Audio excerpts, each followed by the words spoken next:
अब समय की मांग है कि देश में एक सेकुलर सिविल कोड हो। हमने कम्युनल सिविल कोड में 75 साल बिताए हैं। अब हमें सेक्युलर सिविल कोड की तरफ जाना होगा।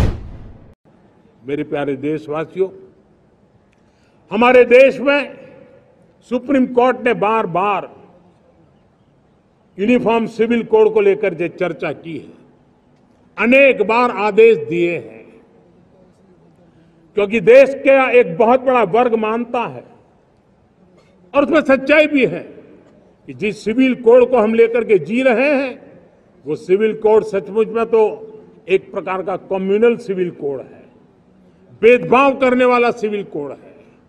ऐसे सिविल कोड से जब संविधान के 75 वर्ष मना रहे हैं और संविधान की भावना भी जो हमें कहती है करने के लिए, देश की सुप्रीम कोर्ट भी हमें कहती है करने के लिए, और तब जो संविधान निर्माताओं का सपना था, उस सपने को पूरा करना हम सबका दायित्व है।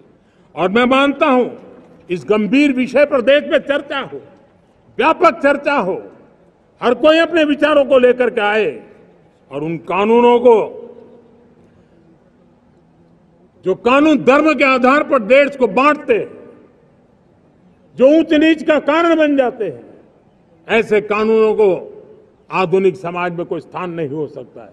और इसलिए मैं तो कहूंगा अब समय की मांग है कि देश में एक सेकुलर सिविल कोड हो। हमने कम्युनल सिविल कोड में 75 साल बिताए हैं।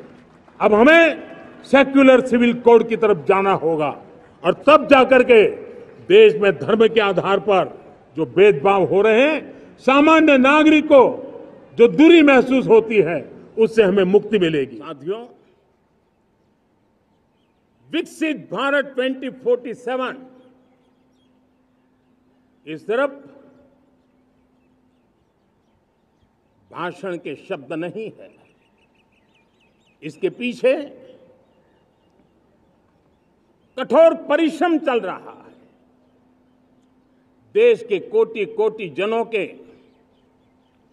सुझाव लिए जा रहे हैं और हमने देशवासियों से सुझाव मांगे। और मुझे प्रसन्नता है कि मेरे देश के करोड़ों नागरिकों ने विकसित भारत 2047 के लिए अनगिनत सुझाव दिए हैं।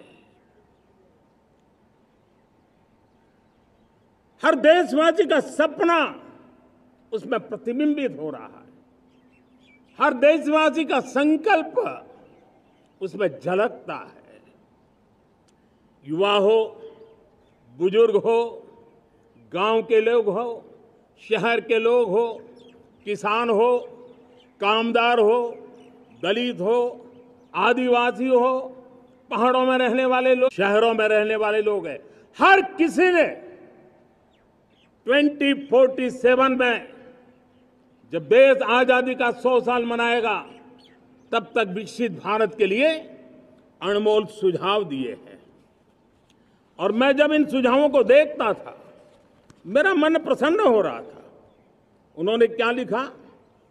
कुछ लोगों ने कहा कि दुनिया का स्किल कैपिटल बनाने का सुझाव हमारे सामने रखा। 2047 विकसित भारत के लिए कुछ लोगों ने भारत को मैन्युफैक्चरिंग का ग्लोबल हब बनाने का सुझाव दिया। कुछ लोगों ने भारत के हमारी यूनिवर्सिटीज ग्लोबल बने, इसके लिए सुझाव दिया।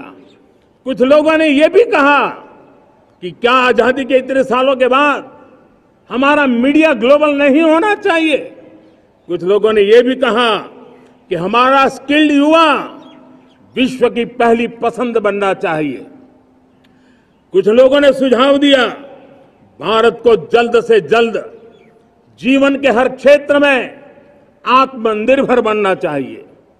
कई लोगों ने सुझाव दिया कि हमारे किसान जो मोटा अनाज पैदा करते हैं, जिसको हम श्री अन्न कहते हैं, उस सुपर फूड को दुनिया के हर डाइनिंग टेबल पर पहुंचाना है।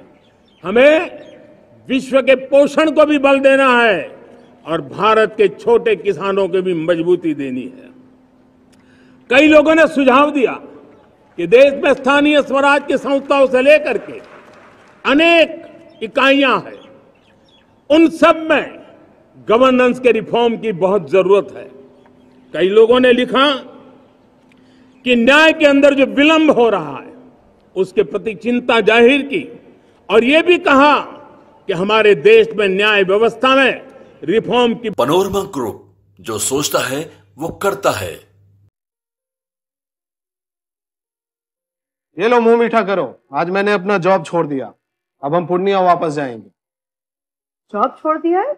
मतलब ये घर कैसे चलेगा? हम करेंगे क्या? और माँ बाबूजी क्या बोलेंगे? इसलिए मैं एक और मिठाई का डब्बा लाया। अपने बिजनेस के लिए लोन अप्रूव हो गया। अरे लोन अप्रूव हो गया वो तो ठीक है, लेकिन पूर्णिया में हम रहेंगे कहाँ? अपना घर भी तो नहीं है वहाँ। इसलिए तो एक और मिठाई का डब्बा अलग से लाया हूँ। हमने पूर्णिया में घर ले लिया है, पूर्णिया के ई होम्स पैनोरमा में। पूर्णिया में पैनोरमा ग्रुप लेकर आए हैं ई होम्स पैनोरमा। बड़ा घर, आलीशान जिंदगी और अत्याधुनिक सुविधाओं के संग। अरे अरे, अब क्यों मुंह मीठा करवा रही हो? क्योंकि हम घर वापसी जो कर रहे हैं। घर वापसी की खुशी पूर्णिया में ई होम्स पैनोरमा के संग। ई Homes Panorama, luxurious lifestyle redefined.